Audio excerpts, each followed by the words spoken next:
May alam po ba kayo sa Pangulo na kung bakit kasi sinasabi nila na addict? So, may alam po ba kayo kung bakit? Kasi yung tinitira nila sa Pangulo, yung pagningiwi niya. Sa tingin niyo po ba, saan po nanggagaling yan? Kung bakit po siya Siya, nag-donate siya ng kidney niya sa tatay niya. Apa. So, maayong side effect yun kasi isa lang kidney niya eh. Bago lang to, bago lang. Bago. Pero ito sa kabila, Ito, tatay pa niya, kasama ko. tatay pa niya kasama mo. Oo. Ano po yung masasabi niyo sa ngayon? Nandito po kayo. Ang presensya ng Pasko ay mag-enjoy, magkaroon ng kasiyahan. Ang Pangulo, Peace of ayan. God. Oh! Meron nilalabas siya. Pwede natin ang Pangulo eh. Saan ba ito? Lalagay ba ito sa news? Sa YouTube po, siyempre YouTube po tayo. Ayos ah. Kailan to? Ha? Bago lang to, bago lang. bago. Pero ito sa kabila, Ito, tatay pa niya, kasama ko. tatay pa niya kasama mo. Oo, boss. Wow. Balik muna ako doon. Kukuha muna ako ng... Sige. Dito, Supply. dito muna kami kay tatay. Oh, sa kanya muna. Sa kanya muna Kasi kami. Ito. na-intercept ako eh. Iyan ako to. Ayan, sa Ayan. Pedro. Pablo. Ayan. Olmedo. Pwede ba ako magtanong sa'yo, tay? Yes, sure. Ilapit ko to sa'yo, ha? Oo. Para marinig ka rin. Okay. Okay. Tay, yun sa pinakita mo na ano, ito nga, teka lang. Para marinig tayo, maayos.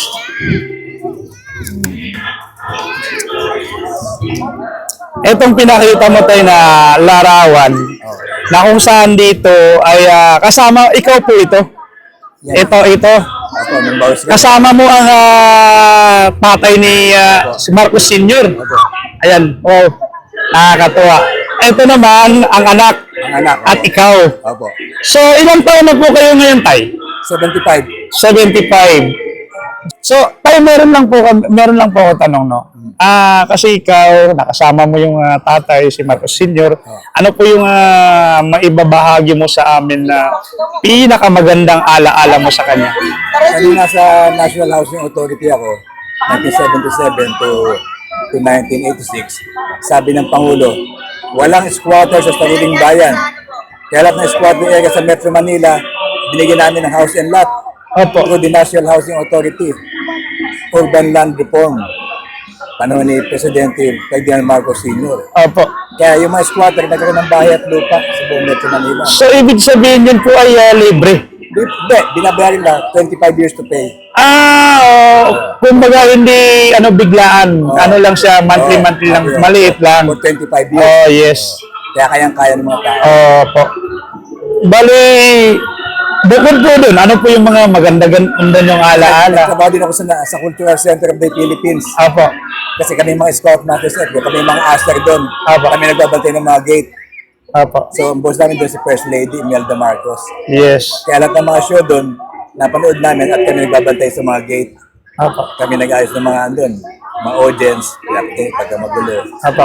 Mga Scout Masters F, kami ang aster doon. Kasama ko yung mga sister ni First Lady Liz Araneta. Si Wow. Grace, si Susan, tsaka si Cecile. Mga asteroid sila doon. From 1973 to 1979, magkakasama kami doon. Kanila yung Fiesta Carnival eh. Opo. Kaya madalas ako sa Fiesta Carnival sa Araneta family yan. Opo. Bali, kayo po ay nakasama nyo po at kilalang-kilala nyo po ang pamilya Marcos. Lalong-lalo kay Araneta, no? Kaya First Lady. Oh, yung So, kasi narinig nyo po ba, nabalitaan nyo po ba, kamakailan yung sinabi ng kapatid ni PBBM na si Senator Amy Marcos sa ito po gumagamit sila ng drugs. hindi ako naniniwala doon. Alam ko, mga matinong pamilya yan. Okay. So, ibig sabihin, paano lang, paninira lang, Politika yan eh. politika. So, ano naman po yung masasabi nyo? May alam po ba kayo sa Pangulo na kung bakit kasi sinasabi nila na addict? So, may alam po ba kayo kung bakit? Kasi yung tinitira nila sa Pangulo, yung pagningiwi niya. Sa tingin nyo po ba, saan po nanggagaling yan? Kung bakit po siya Siya, nag-donate siya ng kidney niya sa tatay niya. So, maayong side effect yun kasi isa lang kidney niya eh. Isa lang. Isa lang kaya mga side effect na yun. Opo. Oo. side effect na yung Oo. pagningiwi niya, no? Dahil sa So, irregular kidney niya eh. so, ibig sabihin, hindi yun ang dahilan, yung pagningiwi niya, hindi siya nagte-take ng pinagbabawal na gamot. Tsaka he can speak directly. Yes. Ang mga drug addict, hindi pagsalita ng diretso. Opo. At siya diretso, malinaw pag-iisip. Opo. At nangungulo talaga sa bayan, mga proyekto para sa taong bayan. Opo. Ngayon po, no, ano po yung masasabi niya po sa mga naninira sa kanya na patuloy pinapabagsak ang kanyang pamumuno, itong administrasyon niya para may palit yung gusto nila. Ano po yung masasabi mo Hindi dyan? pa yung tulutan ng Panginoong Diyos yun sa pag-asya niluklok ng Panginoong Diyos. Opo. Pinag-pray namin siya last year dito yung National Prayer Breakfast Meeting sa Malacanang. Kasama ko si Justice Raul Victorino at yung National Breakfast Committee. Opo. Pinag-pray na lahat ng pastor at ng mga obispo. Yes. November 30, 2024. Opo. Pabor din po ba kayo doon sa mga ngayon kasi unti-unti nang yung mga kurap, unti-unti nang nauhuli, no? Yun nga. Yung iba nagsisilabasan ng kusa. Ano po yung masasabi niyo po doon? Sa lahat ng mga pangulo, sila nag-expose Yes. ng ganyang corruption sa gobyerno. At Apo. siyempre, pinakamatapang. Dahil pwede siya ipapatay ng mga taong yun eh. Dahil they have the money. Diba? Apo. Ngayon, talagang binubukan niya mga corruption at matitigil lang yan sa kanyang pamumuno. Yes. So, ano po yung mensahe niyo po sa mga against, mga anti-government kay PBBM? Ay, tumigil na kayo at wala mangyayari sa inyo. Supportan natin ang ating Pangulo sapagkat siya ay niluklok ng Panginoong Diyos. Lahat ng mga Pangulo niluklok ng Panginoong Diyos. At ang kanyang mga proyekto, sabi niya, ipagpapatuloy ko ang proyekto ng tatay ko to make the Philippines economically stable like Singapore. Yes. Sabi ko sa kanya, with that intention, you will win the election. Kumakandidato siya eh. Yan, no? Sabi ko, why do you want to become the president? Yan talaga, no? I want to continue the projects of my father to make the Philippines economically stable like Singapore.